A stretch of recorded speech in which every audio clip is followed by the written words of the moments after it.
and welcome to FIDE Online Olympiad 2021. I'm Women Grandmaster Dina Belenka, and here with me, Women Grandmaster Kati Tsatsalaashvili. Today is yet another day. We have quarterfinals, China versus Russia, and India versus United States of America. The matches will be starting right now, and yes, we are excited. We are very, very happy to be back to you here as well. And Kati, how do you feel about today? What are your expectations for this match between Russia and China?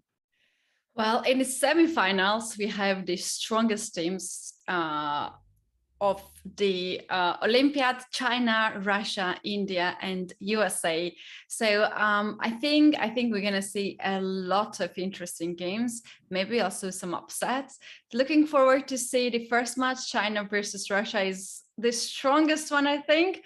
And let's take a look now the bracket, how these teams came in here.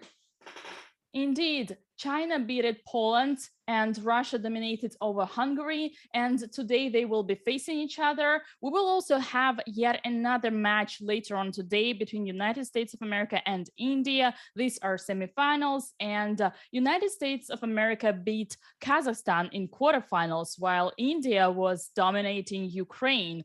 Katie, let us take a look at the format of the event once again. All right, we have already passed the division stages and now we are at the playoff stage. The time control of the games is 15 minutes plus 5 seconds. But in case of tie breaks, if the teams end in a draw, then we're gonna have additional match. The time control in that match will be 3+2. That is correct. And if we yet do not know the winner, then we will have an Armageddon game. And that is something very, very exciting. An Armageddon game, the drawing of lots determine who will be facing, who only one board will be playing, and then the captains would choose which player will be there. And as always, it goes in Armageddon. White would get 5 minutes and Black will get 4 minutes, but Black would be pretty happy with the draw as well. Yeah, that's right. That's right. Greetings to our chat on Chess.com Twitch, YouTube channels, and also FIDE Twitch and YouTube channels. Right now I see the predictions is going on, so you guys go there and predict who will win the first match and also win some channel points. Indeed, do not hesitate to participate in our discussion as well. We do see all your messages, and do not hesitate to ask us questions if you may have some. That's true. That's true. The games are about to start. We will soon have them, but for now, Katie, who is your favorite in this matchup between Russia and China? Oh, so hard to predict the result in here. I believe that both teams are represented at their best. China has 2 world champions and top grandmaster Ding Liren. Russia has also world champions and top grandmasters. But you know, Dina, I think the main factor in this too much will be the junior boards. That's correct. And seems like we already have the pairings for the boards, and I can see that Ding Liren will be playing on the board 1 for China, and he will be facing Daniel Dubov, a very creative player who also has been a segment of Magnus Carlsen himself. And yeah, that is gonna be a very interesting match. Yeah, absolutely. Let's read out the lineups of each team. I'll go with China. You can do your countryman lineup. So in China, first board, as you mentioned, we have Ding Liren. Second is Yu Yangyi. Hao Yufan is the female board. Ju Wenjun is another female board. Yang Xing Bi and Nick Kaillou.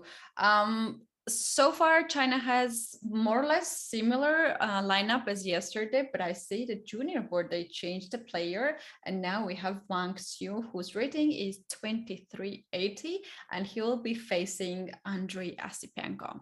Yeah, let us not forget that these ratings are rapid ratings, so they might be a little bit not up to date since lately there haven't been so many rated FIDE rapid tournaments over the board. But either way, as far as for Russia, we already mentioned on the board one we have Daniel Dubov, but we also have Vladislav Artemiev on the board too. As far as for female boards, we have the one of the strongest Russian female players, women players, Alexandra Goryachkina, who is considered to be one of the strongest players of nowadays, active players, women players. We also have Alexandra Kosteniuk, who has won recently the World Cup with very amazing performance without any tie breaks at all. And as far as for junior boards, we have Andrei Yesipenko, who has recently beat Magnus Carlsen himself. And we have also Polina Shuvalova, who passed 2500 barrier a couple of months ago, and that is indeed a very strong team. You're right, Katie. This is my country, and I will be rooting for them, but I will stay as neutral as I can in this commentator studio. That's right. Let's take a look once again to the top women grandmasters who were participated in this tournament. Most of them are still in the action, and Ho Yufan, Alexandra Goryachkina, Conero Hampi, Juvan Jun, Katerina Lachno, Alexandra Kosteniuk, Karika Dronavali, and Polina Shuvalova, together with Lei Ting Li, Kazakhstan ladies, Shansaya Abdulmalik and Dinara Sadukasova left yesterday. They knocked out in a fight against USA. So really, we have here stars. Yes, yesterday the matchup between United States of America and Kazakhstan was indeed very dramatical. There was a tie, in fact. The first match finished in a win for Kazakhstan, and Team Kazakhstan needed only a draw to guarantee them place in the semifinals. Unfortunately, they lost to United States of America in the second match. They lost with a minimal score, 2.5 to 3.5, and then there was a blitz tiebreak, and in that blitz match United States of America managed to beat Kazakhstan 4-2, and there was this little upset from the female junior board since Bibisara Soboeva lost her game to a very much lower rated opponent, and some might think it was her fault in a way, but in fact Bibisara won the tie breaks, the two classical games of 15 minutes, and yeah, well, in team events it's never about one player. It's always about the team, the six players, all the six players who are playing. So that was a little bit misfortunate, and I have to admit that in the semifinals that we have right now between those four teams, United States of America, India, China, and Russia, United States right now might be the underdog. Yeah, there is not a secret. We can take a look at the average ratings, and they are indeed the lower average rated. We have here India, China, and Russia. Those countries are represented by their best players. Yes, that is true. And seems like lately those countries, China, Russia, and India, have been always fighting for the first places, and this is not the exception for this Olympiad. And Katy, looks like we already have the games. Perfect. And here we have with white pieces Dingley Ryan against Daniel Dubov. That is true. Let us see how or what were the first moves of this opening. Knight f3, d5, d4, knight f6. At first, when we see knight f3, we're hoping for red or for the Catalan, but no, this wasn't the case here until a very long time. In fact, it was after move number... Wow. Okay, before we go there, this is a Slav defense.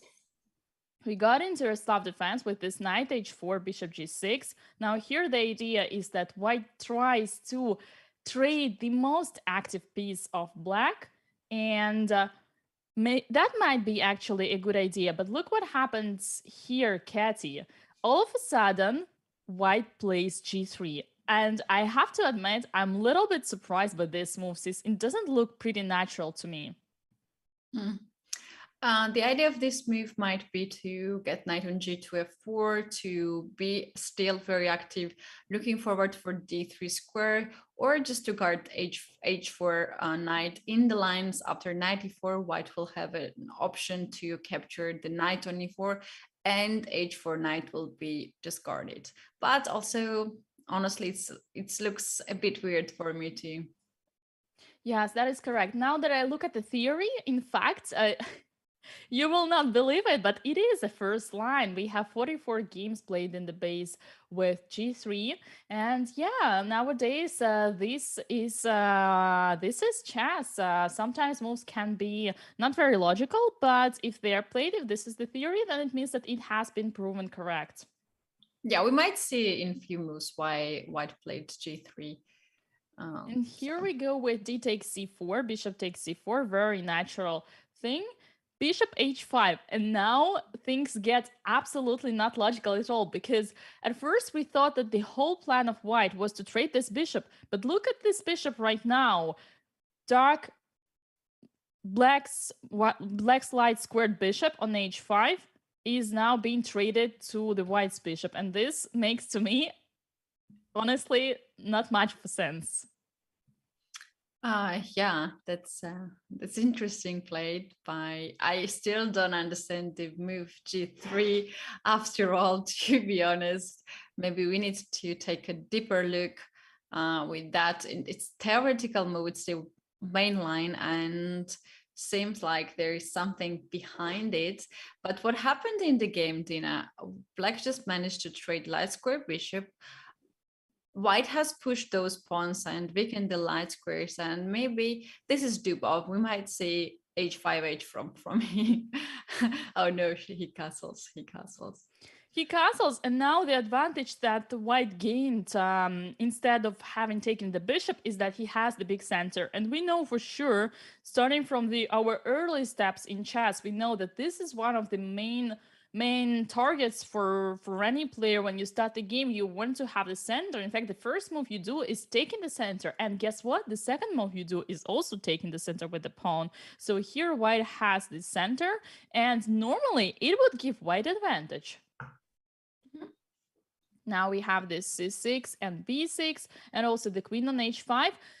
Right, so this position is or might be with a slight advantage for white. I suggest we continue moving on and see what is happening on the other boards. Yeah, let's do that, and we can come back later on in this game. Here we have a game of the second board in the open section, Vladislav Artemiev facing Yu Yangi, and this position looks pretty interesting. Katy, would you like to guess the opening? I think it's been on type of position, color reversed. Can be something like started from knight f3 ready, knight f3 d5 c4 d4. I think that's my guess. Yes, it's very close. There was this knight f3, again, ready kind of opening, d5, g3, knight f6, bishop g2. We have the perfect ready here, in fact. And then it transposed to that kind of, as we call, Benko kind of positions with this c4 and d4. And now the advantage for white is that they have this diagonal, but the disadvantage or the advantage for black is that they have a better center with this d4 pawn. Yes. And after knight takes d7, queen takes d7, f4 is a very interesting move, now taking some part of the center, since white should have at least some control over here. d3 also controlling yet another central square. We have b6, knight d2, bishop b7, knight f3, a5, a3, h6, queen e2, rook a d8, bishop d2, bishop c5 is the current position on the board. And I am wondering, is this bishop on c5 called a bishop or a pawn? This bishop, Dina, is not that good looking. Black really wishes here to have a knight That's the spot for the knight. But it also has some function here. For a moment, it stops b4. Just imagine if white pushes b4 and then b5. That's going to be a very bad scenario on the queen side.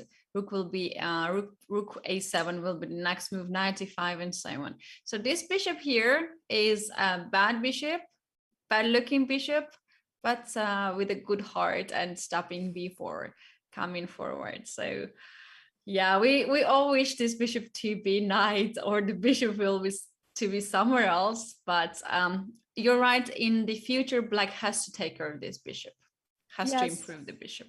Yeah, that is correct. I like your way of seeing it regarding his heart. It's true that we shouldn't underestimate the function of this bishop, because sometimes it holds the whole position simply because it holds the d4 pawn, and the d4 pawn holds the whole position. Yeah. So, okay, let us keep this bishop quiet for now. Let us not disturb him more and move on to the women's boards. All right, here we have Hou Yifan and Alexandra Goryachkina. Hou Yifan just fully managed to be here and to play, especially in the final stage. And she is supporting the team, and this is so nice to see her back in chess, back in the team. And I'm sure the also the team members, Team China, also appreciates that from her. What about this position, Dina? What do you think, who stands better? Yes, that is a very interesting position, because in a way it is symmetrical. So one would say, symmetrical position, soon to be a draw. But here we go. No, it is not the same. Look at the a5 pawn. It has advanced pretty far away, so it grabs some space advantage. And also the bishop on f4 looks pretty nice, although it will be traded to the bishop on g5. To evaluate this position better, let us now first take a look how it all started. So we had this kind of Ruy Lopez, very well-known Ruy Lopez to us. And here knight to e4 is a very, very old Berlin variation of Ruy Lopez. Knight takes e5, bishop e7. Okay, and here is the move that is a first line still, bishop f1. We have knight takes e5, rook takes e5, short castle d4, bishop f6. Still a first line. I'm moving forward. Rook e1, rook e8, c3. Again, first line. I cannot surprise you, Katie. Rook e1. Oh, yeah, and I have seen this. I think Hou Yifan was playing at women's speed this line. That's why I've seen it earlier. That's why I'm quiet. Oh, that is actually that actually makes a lot of sense. Now, 98. I will just tell you when it's not going to be the first line for the first time. And here we go. We have 23 games with bishop f4, 6 games with knight d2, and only 2 games with a4. And this is the first time that, let's say, Hou Yifan might have surprised your opponent with this move. Yeah, one thing that I can add here, Dina, is that back then when I saw 98 was a bit artificial for me to bring this knight on e8. That's not the active square. And I was like, why not knight a5 or somewhere else? But the idea is to push e5, d5 to open the light square bishop, and then knight to take back. And that's how I understood that knight from f5 closes the light square bishop. So for the moment, knight goes backwards, opens the bishop, and then knight can come in the center. As the position is not very dynamic, black has this chance to spend some time for good development. Yes, there is a very good point indeed. So we had this knight e8 that now makes a lot of sense to us. a4, d5, a5, knight d6, bishop f4, bishop f5, knight d2, bishop g5, queen e3, h6, a6. So this is the moment where we first had a look at this position. It was white to move, and now we have this a6. I have to admit that a6 is a very typical move when you're trying to, from one side, take more space, but from the other side, you also want to have a better endgame in the end, because this type of pawns can actually be a future passed pawn or reserve passed pawn to be known in some other circles. So we have b6, rook e1, bishop takes f4, queen takes f4, and queen g5 is the current position on the board. Katie, now that we have looked at the openings, do you have a preference here for one of the sides? I think Black is doing just fine. With Black pieces, she managed to equalize the position. There is not any weakness in Black's position. White is very active. And Dina, this game somehow reminds me the yesterday's match, Poland versus China, where Jan-Krzysztof Duda pushed a6 against Ding Liren. And then the events turned in a completely different way. But in that position, Ding Liren was passive, but he was holding it. And also he was creating some threats. So this setup also reminds me that game. And just imagine if queens are off the board and rooks are off the board as well, then bishop c8 makes sense. That attacks the pawn, and that knight can once again go back on e8. Black can push c6 to guard d5, and knight c7 will create a threat on e6 pawn.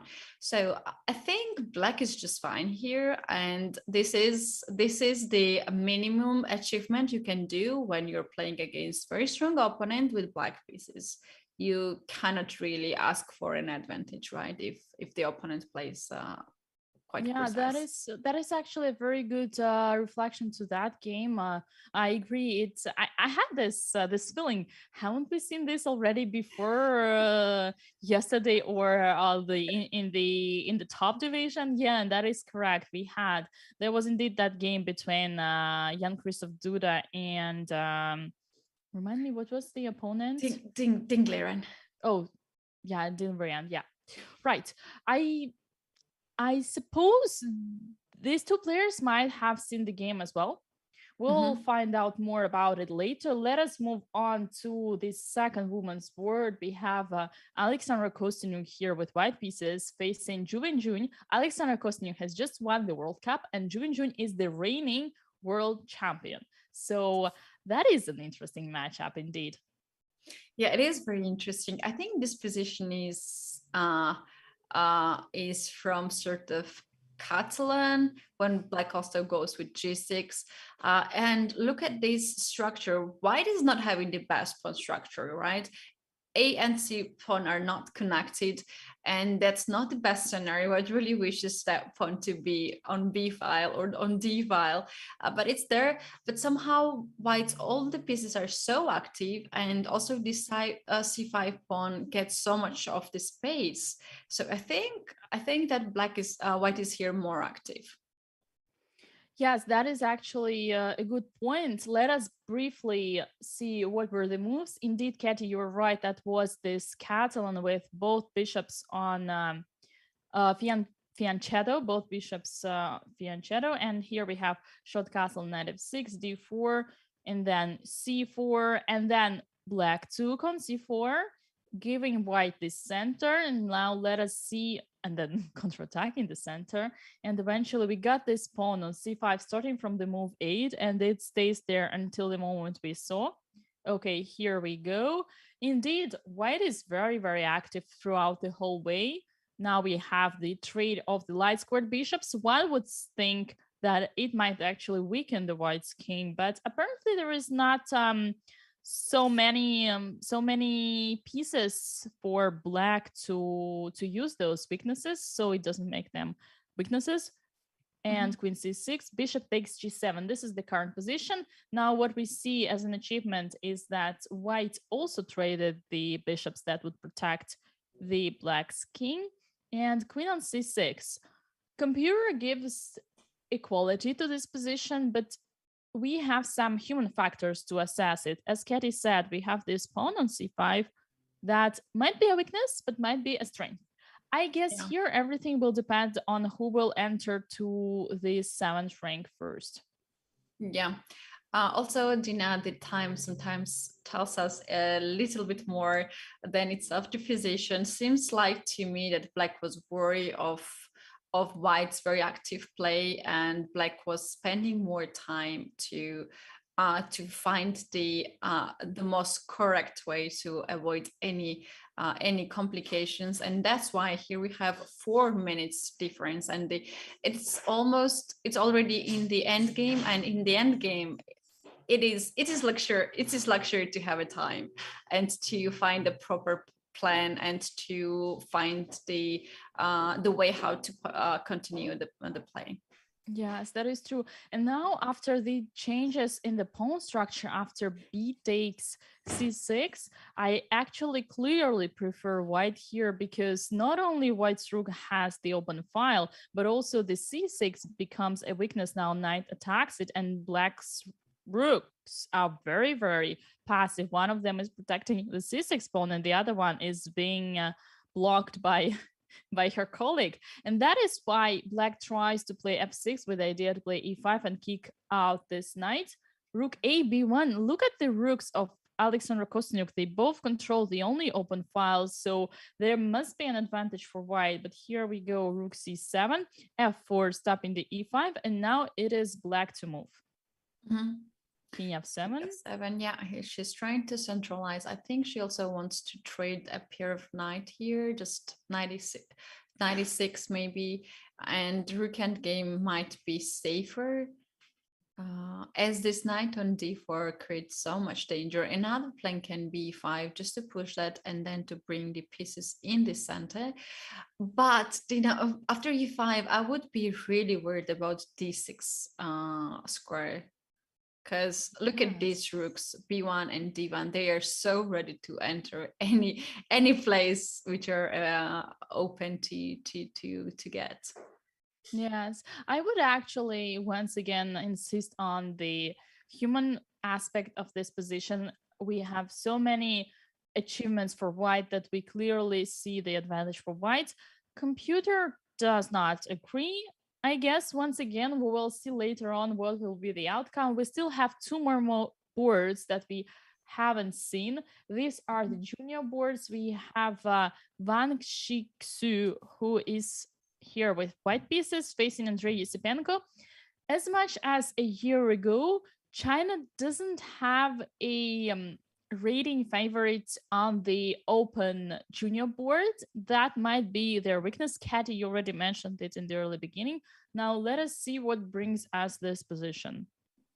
Yeah, the thing is that the opponent teams, they have two strong junior players.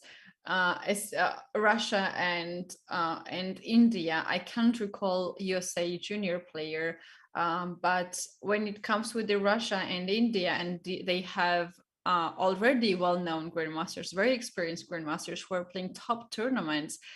That's why it's just hard for China to catch up on this board, right? But on the other hand, he has quite strong rating and he's representing one of the strongest chess countries, so the team believes in him and they trust him. That's why he is now playing. It's just we just don't have enough information about him. Yeah, what is interesting is that we do not see any title for Chinese junior. Katy, if you have a moment later on, do not hesitate to update us on the chess results if we actually have the title of the Chinese player. And what I can add is that even United States junior board is a grandmaster. I recall now it is Liang Avander, and he is a grandmaster. So, oh, Dina, remember when I told you that we have 92 title players, 92 players overall in the finals, and out of that 91 is title players. Only one player was not titled, and that's him. He's playing Grau with white pieces against Andrei Yusupenko. Wow. So Wang Shixu is the only player who is not titled, and he's facing Andrei. And what is interesting is that he is doing perfectly fine for now. Let us have a look how it all started. We had this kind of Nimzo. No, it's not Nimzo. It's Queen's Gambit. we had this Queen's Gambit declined, and we will see where it went. There were some pawn breaks, everything traded in the center, and seems like Oh, white. Dina, I have to interrupt you. And this is just news about Chinese player. Wang Xu, in fact, is an international master, and he is just waiting the council to review his title, which will happen probably next board meeting of FIDE. And yeah, his title is status is open, which means that later, whenever the council will make a board meeting, they will for sure approve his title. So he's title player as well. Okay, he's But not officially. soon to be an international master, already achieved it. And yes, he's doing great once again. We have seen the moves order so far, and looks like black didn't black didn't have anything. And previously I said that white didn't get any advantage, but Wang is with white pieces, so he didn't necessarily need to get the advantage. He needed to hold because he is so to be the weaker board, and he needs to hold this board, and he does it once again perfectly well. I assume there is going to be a draw very soon here in this game. Katie, do you agree? I agree with that. It seems like white has no weakness here. White has to play just very basic moves, not to create any weakness, and just still the hold the position. And I think, Dina, this can be the second draw in the match, as we can see that the first board was already ended, and the first board was also quite peaceful between Ding Liren and Daniel Dubov. That's a bit surprising for me, because here with white pieces we have Ding Liren, who is a human version of the strong engine, and we have Daniel Dubov, a very exciting player who creates so much things on the board. Yes, that is correct. We can now see the moves that were going in this game, that happened in this game. At first, we would say that white gained some advantage with such a strong king in the center, and we know now for sure that king is the strongest piece in the center. In the sorry, white is the strongest piece in the endgame, and he wants to go to the center. So this is what white did here, but surprisingly didn't give any chances to have the advantage. And after f4, we had some moves here as well. I'm updating you on these ones, and seems like everything just traded, and we had this 3 times repetition. Already a result, a draw, as Katie mentioned. The game between Wang and Yesipenko might be the second draw, and I suggest we now have a look at the last game that we haven't yet touched. It is Shuvalova Polina here with white pieces versus Women International Master Ning Kaillou. Yeah, this position is the most complicated so far what we have seen. I'm just counting roughly, and I see that the material is equal, but white has perf bishop and the position is quite open. So I think that's white who's trying to push more. Yes, let us prove that with the opening. We had e4, c5, knight f3, d6. The open Sicilian, so known to be the neither variation, very well known. g3 is actually a rare in a way. Rare, I say rare. It is yeah, it is rare. it is in the theory they play this move, and it sort of like avoids the main lines of the knight, which is very sharp, and with this g3 just white develops the bishop and delays the attack on the king side. But also it sort of looks like dragon lines to me when white goes with g3. Yes, it might be something like dragon, if you mean dragon for white or dragon for black. Dragon for black if black goes with g6 and g7, bishop g7. Yeah, that's how I play with black against g3. Yeah, That would make some sense indeed. Now we have e5 and knight b3, bishop e7, bishop g5. Interesting idea, bishop g5. You actually do want to trade your bishop against this knight in order to take the control over the d5 square, which is the key square in any Sicilian, but especially in the neither when it is kind of weak and the d6 pawn is a backward pawn. Now f4. Wow, the position gets pretty sharp here. Look at white's king. It is open in the center.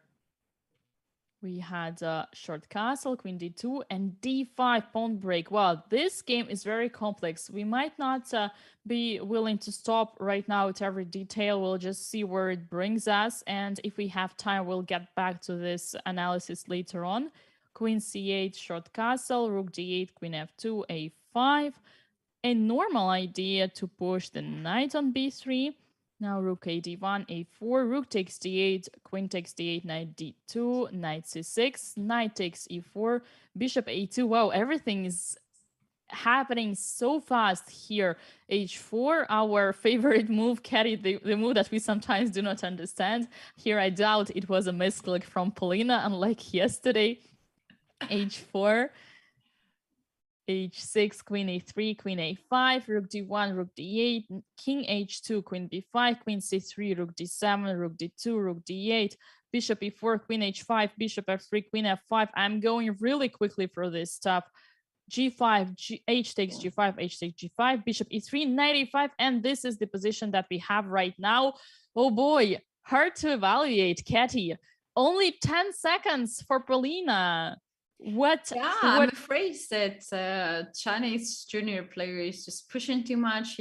She already opened up the H file, and somehow Black's pieces got so active on the king side. And what is the most important, why she did this? Maybe it's not the most accurate way to push G5 and to open up it's all king, but the thing is she's playing on time. The opponent has 10 seconds, and why not to complicate the situation? Yeah, that makes a lot of sense. Now we can see that white has this d6 pawn, which could be very dangerous, but white's king at the same time is really, really open, although we have two bishops that should protect this king, and black king is also weak.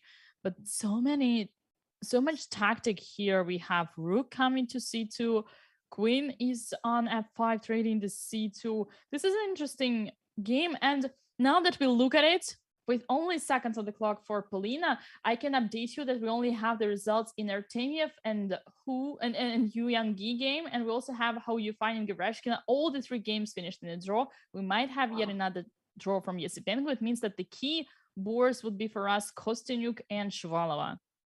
Yeah, this is interesting how close this match is. And to me, this match is very, very strong. Like both can be also already in the finals, right? It looks like a finals to me. It's just the bracket they got themselves in the same side of the bracket, and they are playing in the semi-final. But this very much looks to me like the final match. Yes, indeed. And look what is happening, how all of a sudden, the evaluation board dropped so down. Look at the position. There might be a mate in 4 after queen h2, king f. Oh no, this is mate. Oh, bishop White comes. king Oh no, is getting mated. Save. Polina loses her game, and now Alexander Kosteniuk needs to win if Team Russia wants to save this match. But looks like Alexandra is winning this game. Yeah, this should not be very hard for her. Knight f6, e7, e8, queen. That can be a plan, but what she's doing, she's bringing the king closer, like king now f5, king f6, push e7, and then I think this is winning position for white. Yeah, now that I look at it, I actually recognize that white has an extra free knight, and I guess the result in this game is pretty much evident. Alexandra will win this game. So the last game that is I think there is knight f6 or knight f8 checkmate patterns there. Yeah, I bet there are millions of ways of winning with the extra knight for the current. Oh yeah, there is. Okay, I should be careful with that. Yeah, for the stalemate. Yeah. Let us take a look at the last game that will decide the result. It is Andrei Yasipenko versus Wang Shixu. And look at the evaluation bar. It gives a slight advantage to black now in the end game that we thought what was completely equal. Yeah, the thing is that knight controls king to get forward. I like g5 now. Black wants to trade the piece pawns, and maybe black's next move is f4. There That will is be f4 correct. breakthrough. Yeah, Wow, somehow black this is. managed to activate pieces better than white, and even though that there are not enough pieces and the pawns on the board, the activity is key factor in chess. Wow, this must be an exemplary play from Andrei Yasipenko. I'm really curious to see later on how he managed to I think overplay his opponent. I think g4 now makes sense because after g4, king is not in the square as we call it. Knight has to come back and guard it, and knight and against knight and a pawn, that should not be good fight for white. And what is very important here and what is decisive, b5 pawns still exists on the board, so that's how black is going to win the game. Yes, very well spotted by Katy. G4 move indeed is played on the board. We have now king c4. The second pawn is going to be a pass pawn of black. Only 2 pawns left, not so many, but it is enough to win since white would need to sacrifice the knight against 2 pawns, and they're so far away from each other that it doesn't seem any possible at all. Seems like it Yeah. is just a matter of time now that Andrei will win his game, and this will grant Russia the win in the match.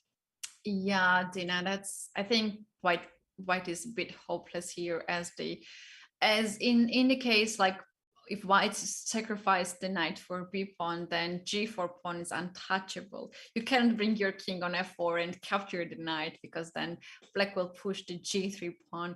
So this is quite heavy position for white, and only miracle or fork can save the white's position. But what is very interesting, Dina, if Kosteniuk managed to win that game against Juve and June, that's going to be tie, and this game will be important, which we actually predicted from the starting, that the most important in this match is the junior boards, like the most Yes. decisive games are happening there.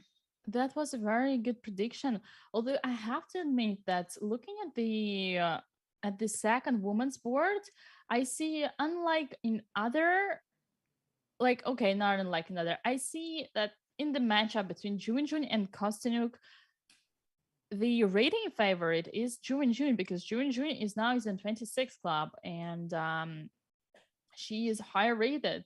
Although, yeah, that might be very big psychological advantage for Kosteniuk to be winning her game, very first game against the rating favorite. And we already have the result. Kosteniuk did convert her extra piece. She won. So once again, the game that we see right now on the screens between Andrei Yasipenko and Wang Shixu is the last game and is the key game for the outcome of this match. Yeah, that is true. Asipianko, all the eyes is now at his board, and team members are rooting for him, and everybody wants him to win this game, to play safety, because there is knight. Knight is tricky piece, but he's well experienced grandmaster, and he knows. I think his chess age is more than his real age. He is playing so much of the top tournaments, and that he's actually older than his real age. Yeah, If that that makes exactly. any sense, Yeah, like that makes perfect sense to me. Yes, he has such a big experience in chess and such a big knowledge. He's extremely hardworking, and yes, he's still a junior. Well, actually, that everything mentioned above by you is proven by the board that he's sitting. He plays in the junior board, although he's right now a top grandmaster worldwide, top world's grandmaster in the adult section. Yeah, I remember him from the tournament that was in World Rapid Blitzen, World Championship Blitzen Rapids in Saudi Arabia, when he beat Sergey Andreikin with a beautiful queen sacrifice. It was in Sicilian defense, and he sacrificed the queen on b3. And back then, I think he was 15 years old. He was very, very young, and I was really impressed. I was doing the commentary back then, and the way how he outplayed Sergey and then sacrificed the queen was just incredible. And I was always, yeah, thinking that he would be like top elite grandmasters. And to be honest, I have seen him for many years at the chess world, that I think he's older than Junior. This is how I feel, as he's playing a lot of very important tournaments. Indeed, Andrei Sipenko is extremely talented and hardworking, has proven his name already a long time ago. He might be the future challenger for the world crown one day, who knows? But as far as for now, Russia wins versus China with a minimal score 3.5 and 2.5, and that means that in approximately 15 minutes we will be having the second match. China will have to score back, but as far as for now, let us take a quick break and get back to you with the analysis right before the second match will start.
and welcome back to FIDE Online Olympiad 2021, powered by Chess.com. Here we are, Women Grandmaster Dina Belinka and Women Grandmaster Katy Tsatsalaishvili, and we had just witnessed the very first round in the matchup between China and Russia won with a minimal score 3.5 to 2.5.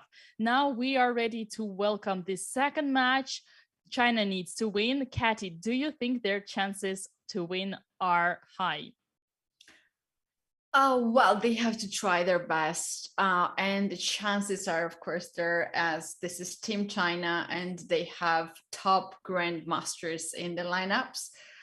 Dina, there are some changes in both teams. And we can notice that the junior board they changed and they brought international master Xu Zhihang.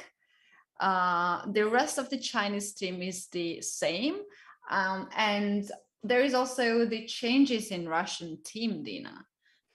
Yeah, that is correct. We do see a change on the junior women's board. We have Leah Garifulina facing Ning Kaillou instead of Polina Shuvalova. Probably because Polina Shuvalova lost her game. That would be pretty logical. And seems like we already have the moves. So let us dive directly into the action. We have here on the screens the game between Daniel Dubov and Ding Liren. We have another Catalan defense. In this case, seems like we have pretty much the standard Catalan defense where Black started with bishop b4. We have been talked about that this bishop is calling for bishop d2, which is not the square for the bishop, and White needs to lose some time to get this bishop backwards and or front on f4, and then to develop the knight on d2. And that's what both sides are doing. They are doing just a normal setup for Catalan defense. That is correct. And here after b6, we do see the White's bishop going to f4. Now we know that its ideal square would be b2, but in f4 it would be a one move, and White decided not to lose any tempi. Here we have bishop a6 attacking the c4 pawn and queen d3 protecting this pawn. This is the current position after rook c8. Now it's White to move. Yeah, this queen d3 looks a bit dubious for us, because it just steps on the pin, and the bishop on a6 just pins, and White did that voluntarily. But in fact, White's idea now is to push e4 and ask Black to make a decision to trade any pawns, and the queen from d3 will guard c4 pawn. Is that still a theory, Dina? Yes, that is a good question. Let us take a look. Seems like queen d3 is the first line. We have 14 games with this move. Also, queen c2 was possible with 13 games. Now queen d3 happened. Rook c8 main line. Now rook a c1 is also the move that we have right now on the screens. And here it seems like this position was already played before. We have 3 games with knight h5. Also c5, knight e8, and bishop b7 are the possible moves here for Black that have been played. One of them I predict will happen on the board very soon. Yeah. What is interesting about this position is that the evaluation is equal, apparently. But look at the time, Katy. Ding Liren has already spent 1.5 minutes, and it seems like he was not very much expecting this position. Otherwise, he would probably blitz all the moves out like this. Yeah, when the opponent plays a Catalan defense, you always have to choose between the standard setup or between d takes c4. This is 2 lines that you are choosing, and maybe Ding Liren just spend some time and invest this time to plan which setup he needs in this game, and that is the reason, in my opinion, that he spent. It's not too much of the time. It's just about 2-3 minutes, and he was just choosing between these two main continuation for Black. Yes, that would also make sense. All right, let us then leave these players for now and jump to the second board. We do not have any changes here. As well as in the first match, we have Yu Yangyi, Grandmaster from China, facing with white pieces. Now, Vladislav Artemiev with black pieces. We have here a Queen's Gambit declined, a very well-known position. Let us briefly see the moves. Queen c3, knight bt7, bishop g5, h6, bishop h4, bishop e7, e3, short castle. This is the current position, a well-known position, but we don't know the reason why Yu Yangyi is taking so much time. He's already 4 minutes down compared to his opponent. And I assume this is a very big theory. Oh, yeah, more than 10,000 games here in the base. Katie, do you have any experience in this one? Yes, this is the main line of Queen's Gambit declined. And I think this line is as old as chess. Because this is the main thing that you're learning when you start to play d4. And here the thing is we might get into Carlsbad structure very likely after c takes d5. Pawn will take d5. And here what is very important, black is trying to trade dark square bishop to just simplify the position, to trade more pieces, and seems like the end game is quite comfortable for black. There are several plans here for white as well. White now delays the king side development, because in some lines there is, after bishop d3, there is some moves like d takes c4, and that's why white here just played rook c1 and waiting for black, because black has different options as well. The main line here is b6 to develop the bishop and then to try to get the knight on e4, and another line is also knight h5 or knight e4. That directly goes and plays against the h4 bishop. All right, very interesting so far. Yeah. And now Vladislav is thinking deeper a little bit than before, maybe for the first time. And he has just played c5, pawn break, trying to trade all the pawns here in the center, looking for some kind of equality. Seems like still a known position that has been played before. Mm-hmm.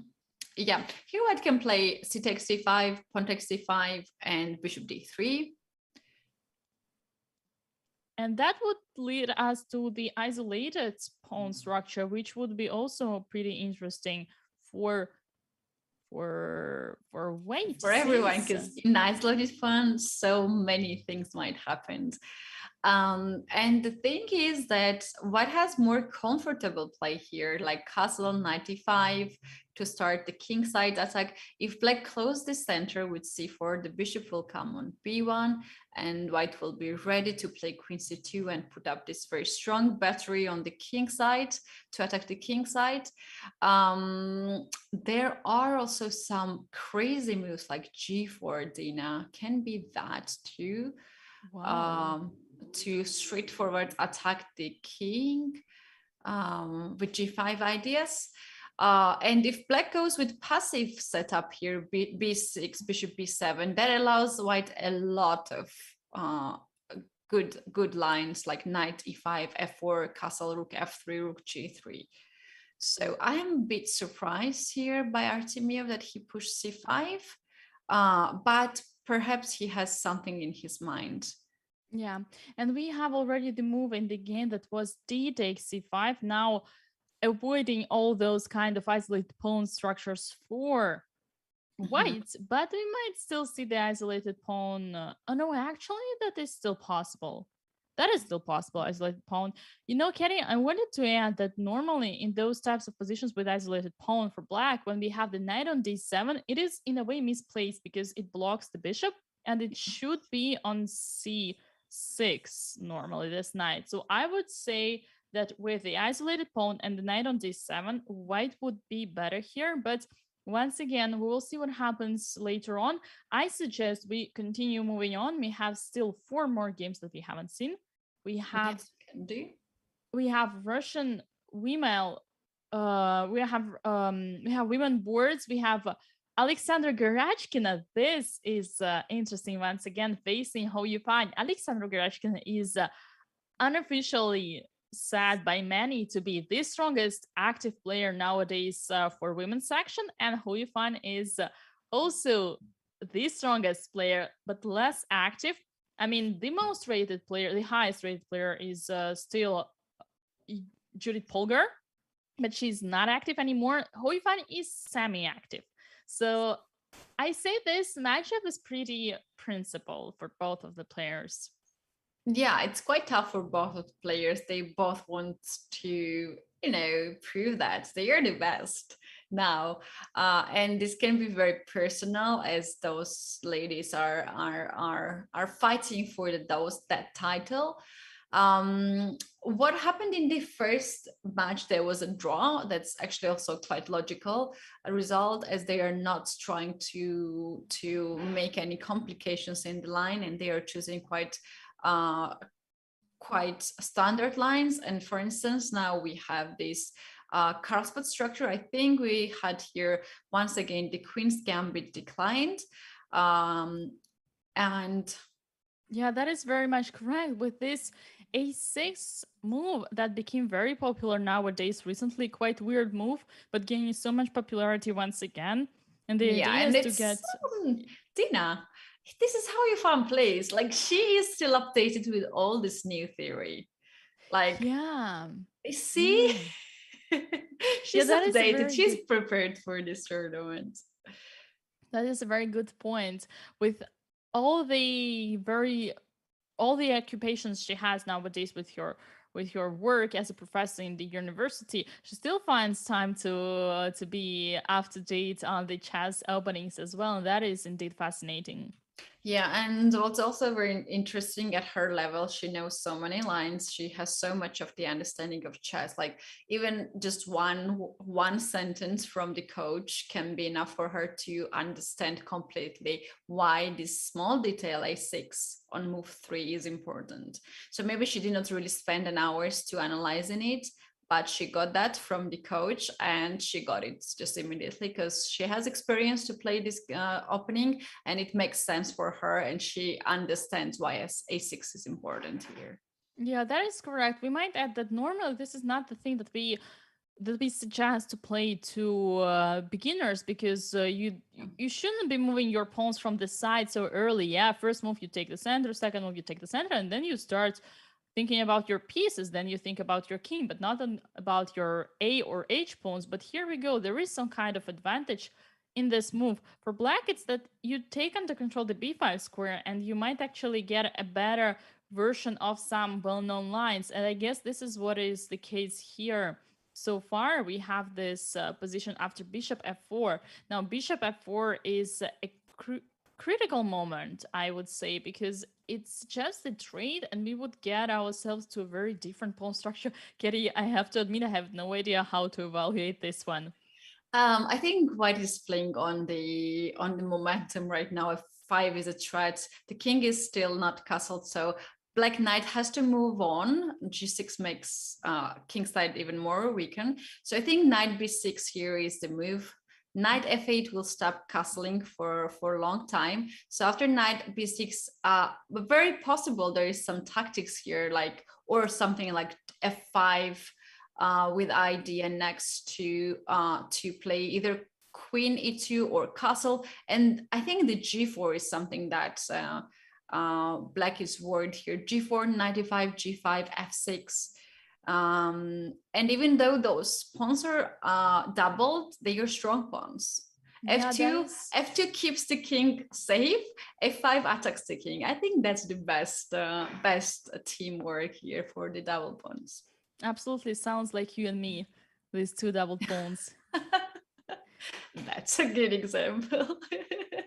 One thing that I would add is that this d4 pawn is also weak, but there is no one to attack it, and that is also in a favor of white. Of white, yeah. Yeah. And here what's very important, this pawn f4, f5 just gets so much space, and black's pieces are very passive. So from this point, we might get into the very dynamic position where white has advantage. Yeah, and here black decides indeed not to capture the bishop for the reasons that we have mentioned above, and plays queen c7. Queen c7 now attacks the pawn. We have queen d2, once again insisting on that kind of doubling pawns in order to smash everything. On the king's side, we have short castle, rook e8, rook ac1, bishop f4. Finally, black goes for it. E takes f4, knight e4, knight takes e4, pawn takes e4, bishop takes e4, bishop takes e2, and indeed, Katie, you said it, the position gets a little bit more dynamical, and I'm interested to know whose favor is that too. Yeah, that means actually black prepared something. That's why she captured this f4, and now she brought this bishop a2. But I'm really afraid the king on g8 is just it's just its own. And how about queen c2 or knight g5? Or that will be crazy to sacrifice the bishop, right? I think you would like to sacrifice the bishop if the knight Yeah, I thought the not... queen was on d1 for a moment. Yeah, no. Yeah, even if the queen was on d1, I'm afraid it wouldn't work because there is this knight that would come to f8 or f6, attacking. So you're like that typical sacrifice that we see so many times with the queen coming and checkmating wouldn't work because there are too many defenders. Yeah. But the good point about it is that it is everywhere in the air. Yeah, the thing is that if white managed to guard d4 bishop, then is also d5 very unpleasant move. White can also somehow try to trap the bishop with queen d3 b3 or queen c2 b3. The move which saves black is knight f6. This move guards h7 and also attacks the bishop at the same time. But Dina, what do you think something about bishop c2 now? We want to play b3. So bishop has to go back on d5 or e6. And now we can try to play knight d5. Yeah, that wasn't played already. We have a move. Really? It was rook fe1. Your idea was indeed interesting. Yes, could be very much considered. Unfortunately, it wasn't played. White have just moved with their rook on e1, rook fe1. Also makes sense. The only open file, and white decides to take it. Pretty much logical here. Okay, so this is the position black is that we thinking, have. Right? Yeah, black is thinking. This is the position that we have right now. Black to move. The conclusion is that white has doubled pawns and also isolated pawn. And let's be honest, white's pawn structure is pretty weak, but the pieces are active. There is an outpost on e5 for the knights, in a way outpost, because of course there is f6 and so on and so forth. Yeah. The thing is, black has now knight f6. She's not playing that very fast. And rook e1, on the other hand, treats the pair of rook, and I think that's in favor of black, because the pawn structure in the endgame is more visible and they are weakened. And what's the white's idea now? Like, why she include rook e1? Yes, rook e1, once again, I would say is a necessary move, a must move to play, just because, well, first of all, it's the simple strategy. There is an open file, you need to put the rook there. But secondly, Goryachkina is a very positional player, is a very solid player, and she follows those simple strategical rules. So I would, in a way, I would be surprised if Goryachkina hasn't played rook e1 in such kind of positions. Oh yeah, that's very true, Dina. That's what I also think, how she plays, and she saves a lot of time and a lot of energy. Like, she just follows very basic rules, which makes sense at the position, which is very logical, and she saves time with that. She's not calculating every move every time. Just whenever it is needed to calculate, she's of course spending some time. But moves like this, rook e1, this looks very logical. This is just basic rule to fight for the open file, and she goes with that. And this is such an easy way to play, but somehow it's also can be hard, right, to take easy sometimes and just play simple moves. Sometimes you just simply do not believe that the answer, or the correct move is so easy, and then the first thing that comes to your mind, you really want to question it because you don't believe how come chess might be so easy. But especially when it comes to Goryachkina, chess is very easy. Yeah, for her, yes. Dina, before the things get more, shaky, can we come back at the point when Black played a6? There was a comment why a6, and maybe we can just explain why a6 at move 3, as this is just against all the rules we have learned in chess. So in many lines, when the knight is on c3, Black usually captures the pawn on c4. And white can capture this knight pawn back with the bishop, and then Black is ready to push b5 and to develop bishop on one move, bishop b7, and then to push c5.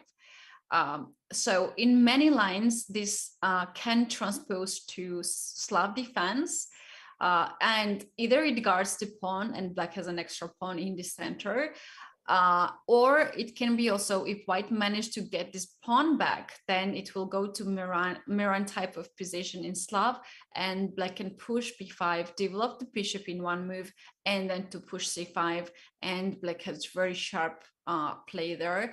And with Black pieces, when you're playing with Black and you place with against very solid player, it's very hard to find any advantage in any of the line.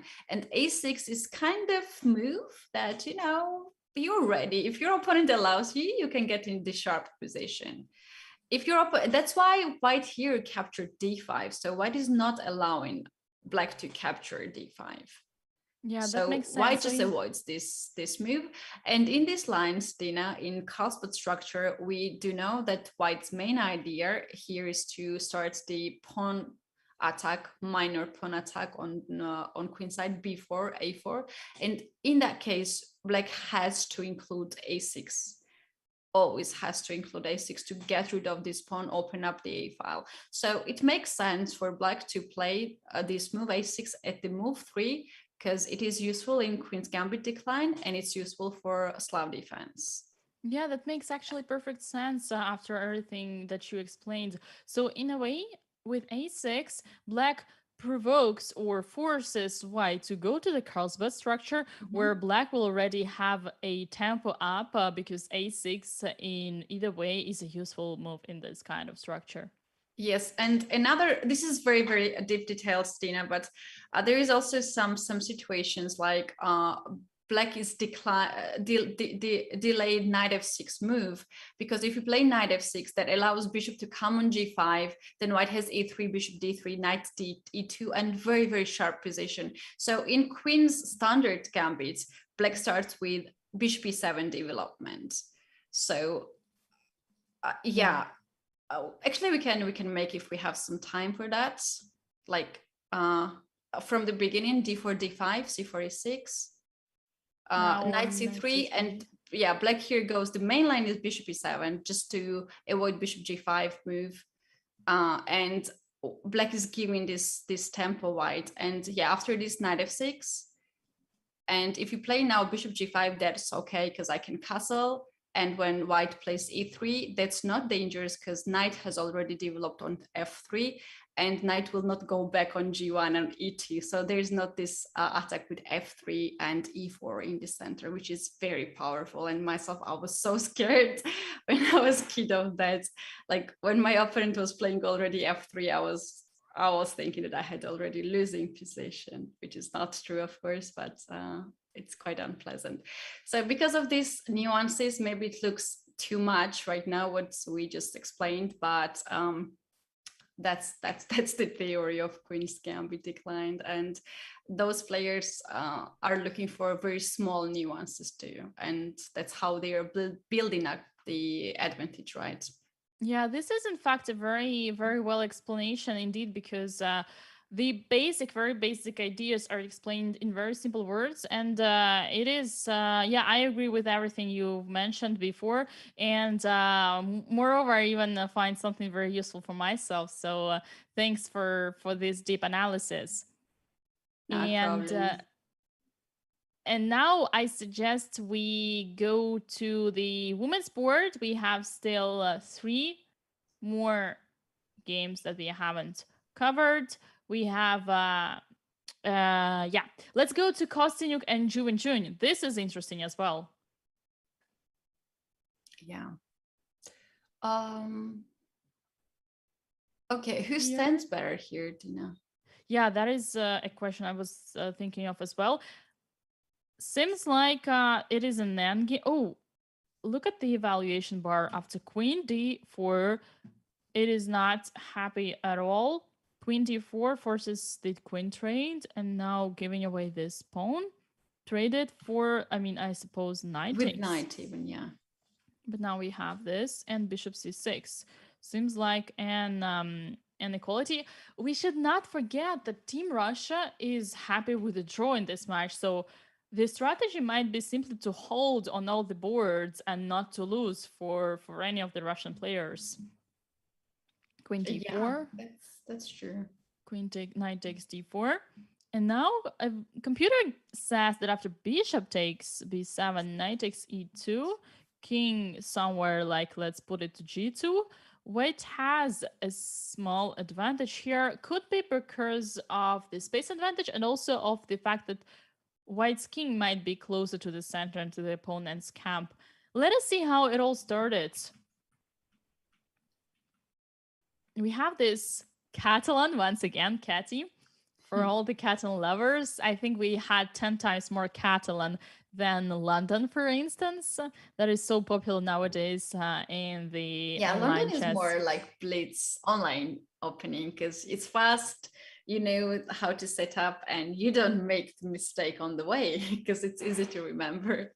So, yeah, there's nothing wrong with London. I myself enjoy very much, but I consider it as the online opening.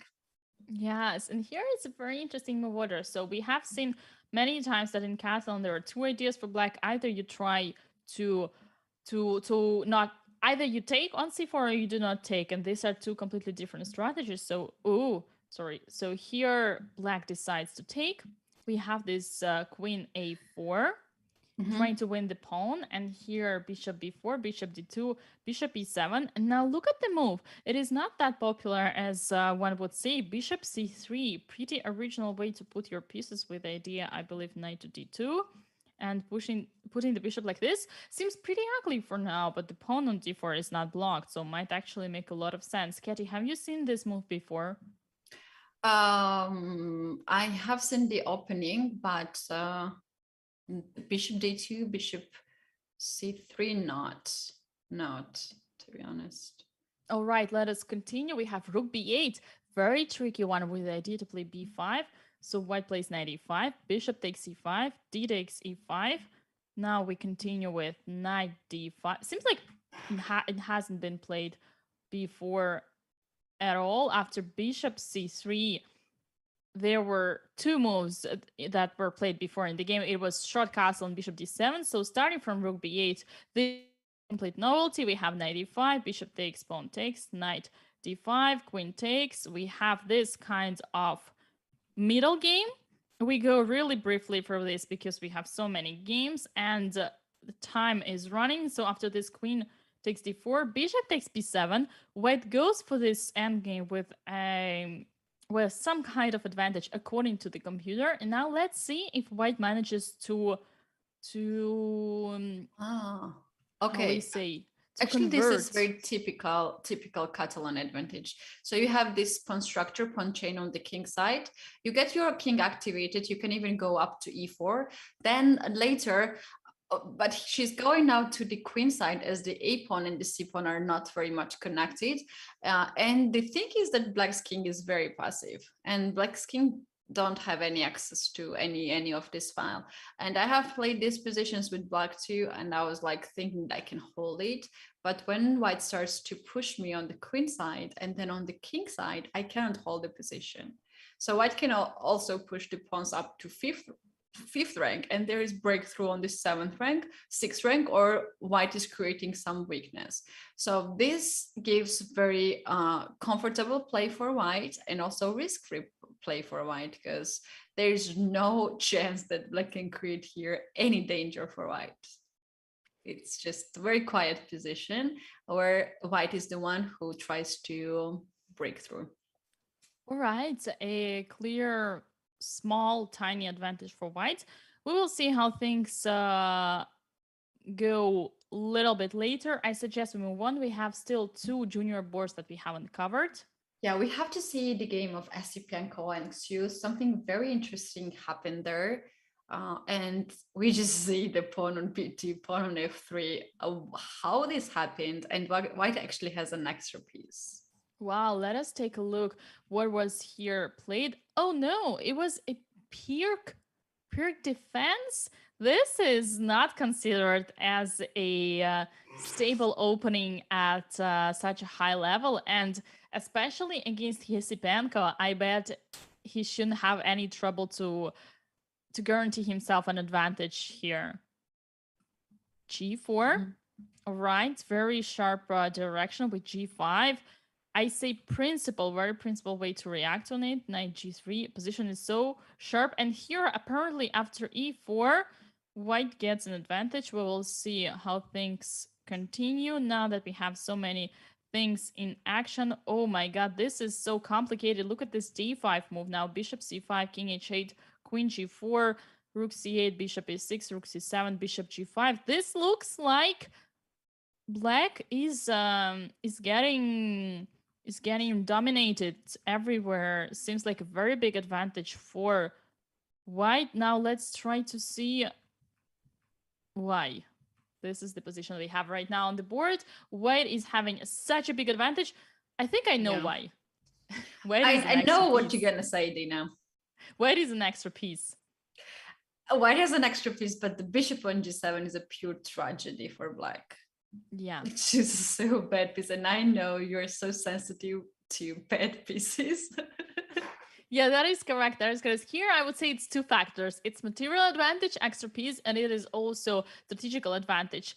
I kind of say that there must be a result here soon. I am really wondering to know when was the moment that Black sacrificed the piece, and looks like it was.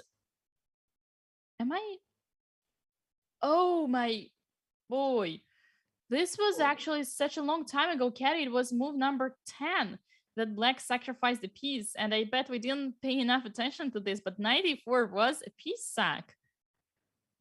Yeah, but well done, Andrei Sipenko. Also, this g5 move, it's just so dangerous. Like, if Black is not complicated position, if Black goes knight backwards, then h4, h5 comes, and we know what happens when the pawn is at that much advance. And Black was just trying to do the best to complicate the position, right? China is in must-win situation, so for them, they are looking for complication. Yeah, that also makes sense as the opening choice. And here I have to admit, in the defense of the Chinese player, we have here more or less equality, compensation. And the mistake was after this e4 move that I would say White managed to blockade the pawns after this move on the dark squares, and this is what granted the advantage for Andrei, and he managed to convert it. There was so much tactic here, and it really requires very proper, very high level of calculation, but this is not a problem for Andrei. And yes, he managed to have this position now with this last move, bishop rook a3. There was gonna be a double pin, I bet. Yeah, he can go somewhere safe where it's no check, and White is going to win one of the rook. Will be also trade, yeah, to exchange, but this is an extra rook already, Dina. Yeah, so it's gonna be a win. Let us quickly jump to the women junior board. This is the last game we haven't seen. What is happening here so far? The last time I got my eyes on this game, Black has very strong pawn on c file, but seems like the pawn is gone, and here we have, I think Black is just dominating. Yeah, we have an opposite bishop's kind of position, and the material is equal, but Black does have a pass pawn. This a4 pass pawn could actually, yeah, it is actually the reason why Black is having an advantage. Also, the rook on d2. Katy, you know me now so well, and I have so much joy every time I see the rook entering to either the second or the seventh rank. Yes. That is true. That is true. Some people even say that's a half pawn that counts, but I think this rook now is more than a half pawn. Look at the weakness on g2. We might see something like queen g6. At some point, king is so exposed, and there's an opposite color bishop, so that means that once the king is more weakened and black starts to attack the king side, that's going to be very hard for white to hold the position. Yeah, that is correct. Let us see very, very quickly what happened in this game. We had this kind of yeah, Queen's Gambit started. Queen's Gambit once again. That's Tarrasch line when black goes with c5 immediately. And we have the oh wow, bishop e5, bishop a4, bishop c6. That is interesting. So white kept his bishop in order to wait until the knight comes and then to trade it. But I say position is open and the black has two bishops, so it is a clear advantage. And here, oh no, the c5 move, and after knight takes d5.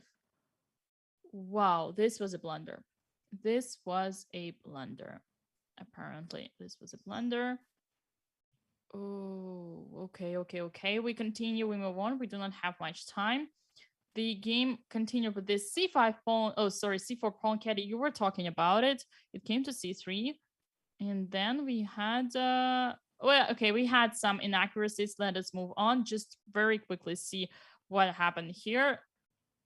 White doesn't have much time, so we might see changes so in the game very rapidly. Here we have it.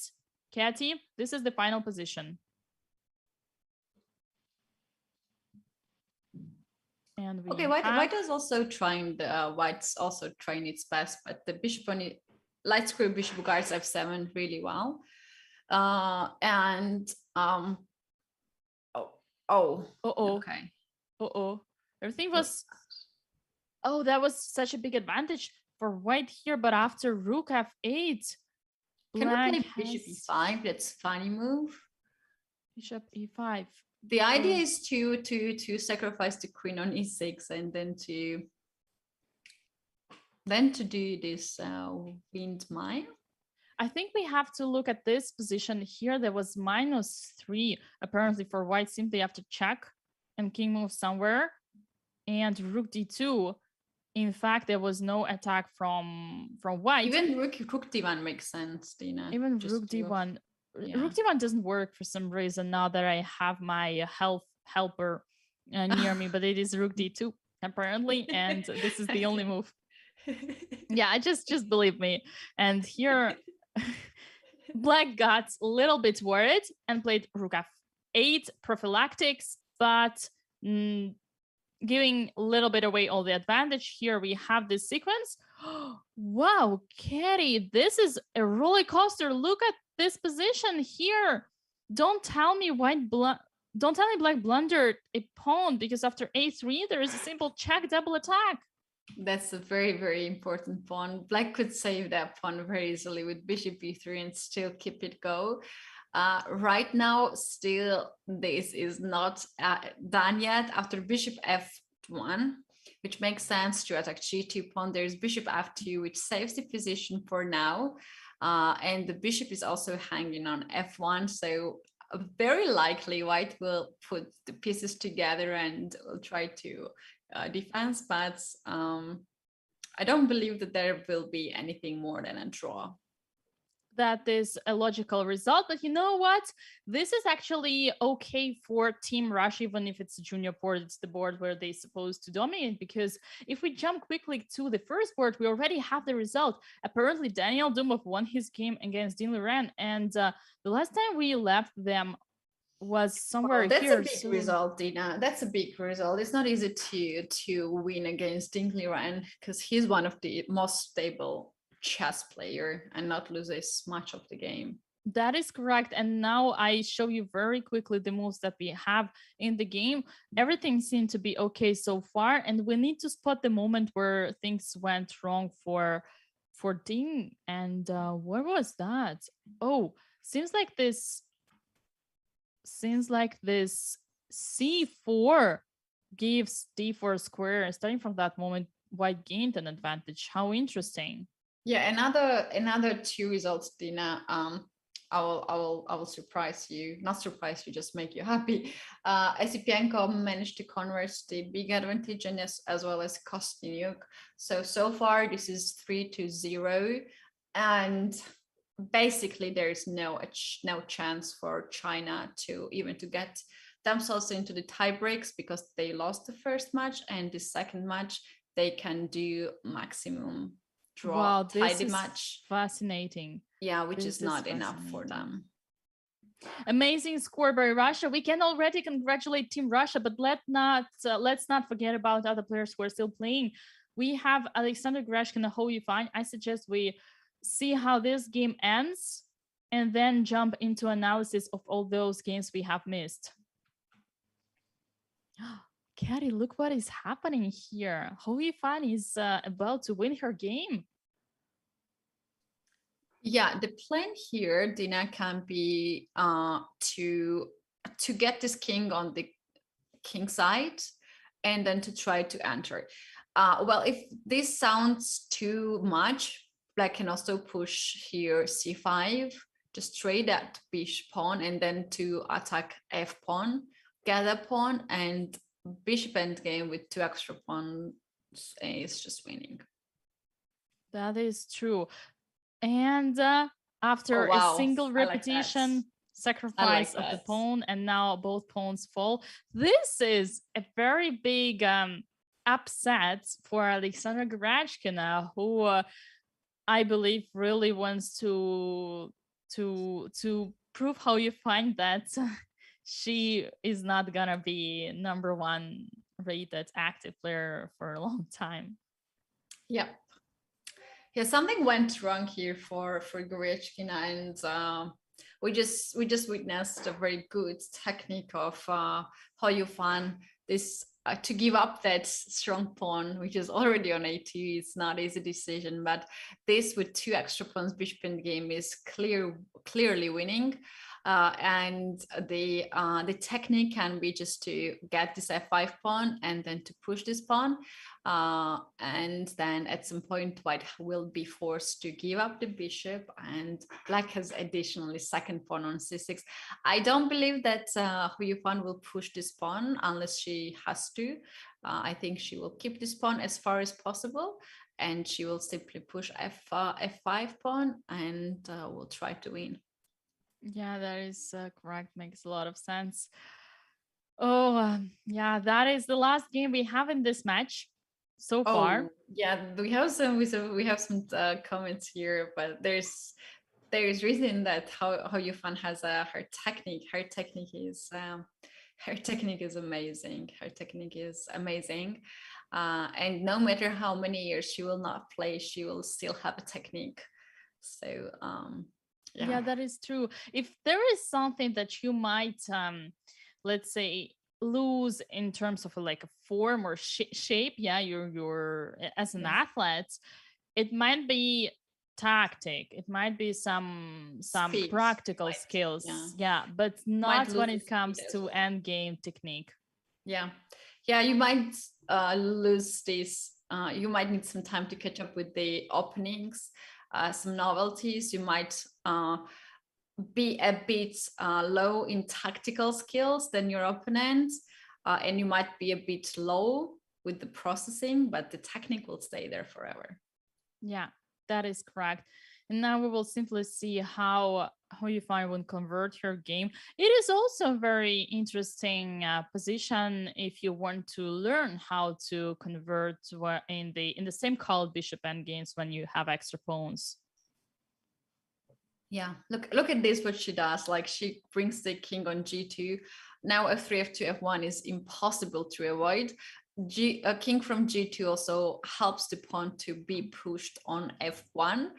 And bishop and the pawn on c6 and the bishop d5 simply just it's not moving. It's just like there. And it's kind of teamwork of all these 4 pieces of black. Yes, that is correct. And it seems like we already have the result here in the game. Alexander Goryachkina resigned. So far, let us see what is the score in this match.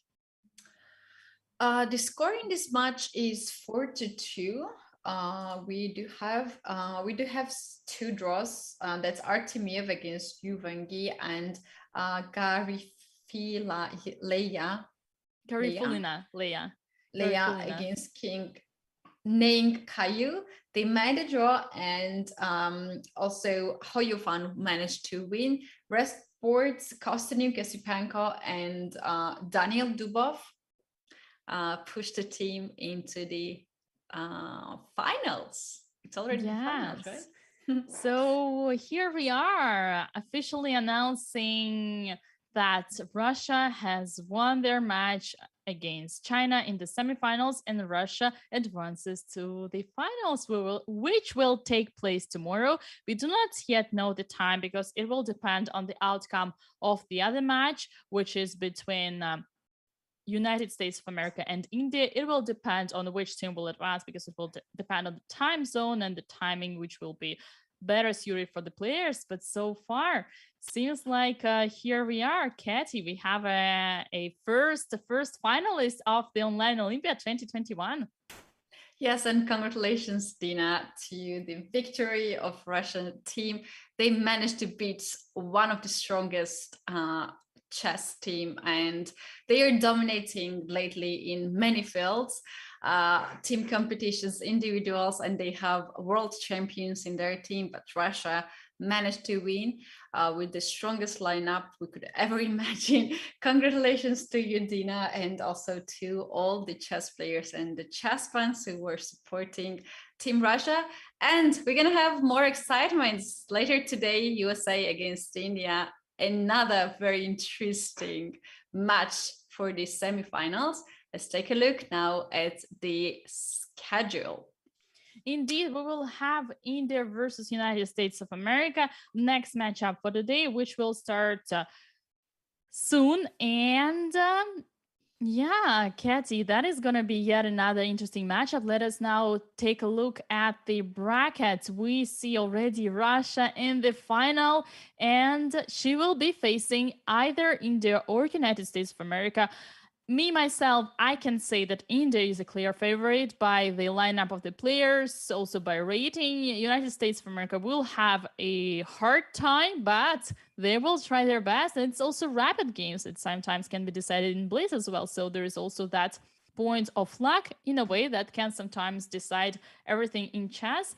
And yeah, we are going to leave you, our dear viewers, for now. The next commentary team will be Grandmaster Robert Haas and woman Grandmaster Jennifer Shahade, and that was a very big pleasure for me. I think we can still have some time to take the analysis before we still have some time. I see, Katie, was there some games that you found personally interesting? There were so many good games, to be honest, Dina, and quite impressive how all the players played. I think the latest one of Hoyofan was very interesting, and it was also a very important match for not only teams but also between these two ladies. One is the former strongest female chess player, and one is the active strongest chess player. And there was also a very important fight here and the battle, and itself the position was quite interesting, right? Indeed, and we have missed a lot of this, so this is a very good idea to go and have a look what happened this game. The last time we saw this position was here, and you suggested, yeah, Katie, you were wondering why Rook E1 was. What was the idea of Alexander Rook E1? I think she will explain us here after some moves. We have knight f6, bishop f5, rook takes e1, rook takes e1, bishop d5, and seems like, yes, as I said already before, it is simply to put a piece on a normal square. We have knight e5, rook d8, b4. Once again, we do already see that white is having a very weak pawn structure. And could that be so that this pawn structure was the reason why white lost eventually this game?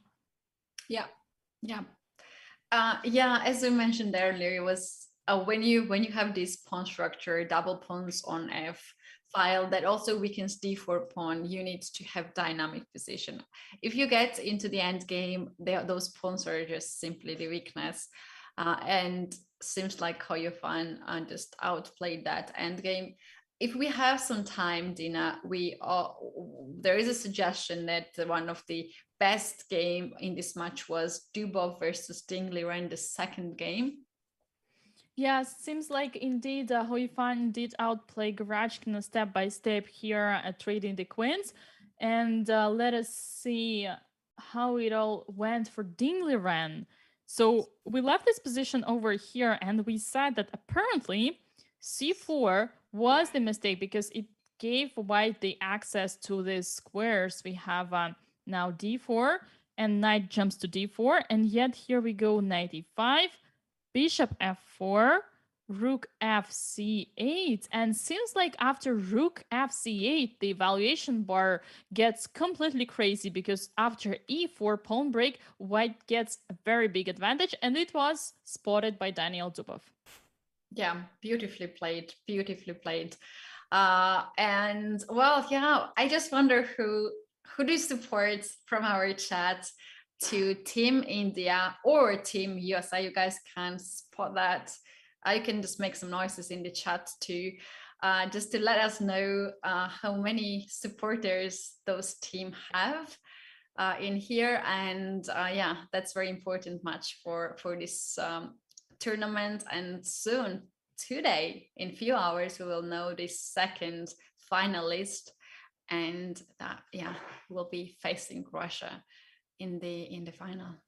Yes, that is correct. All right, Katy. I believe it is our time to say goodbye for now. We have been here yet again commentating on the match for Russia and China. Once again, Katy, that was a very big pleasure for me to be here with you.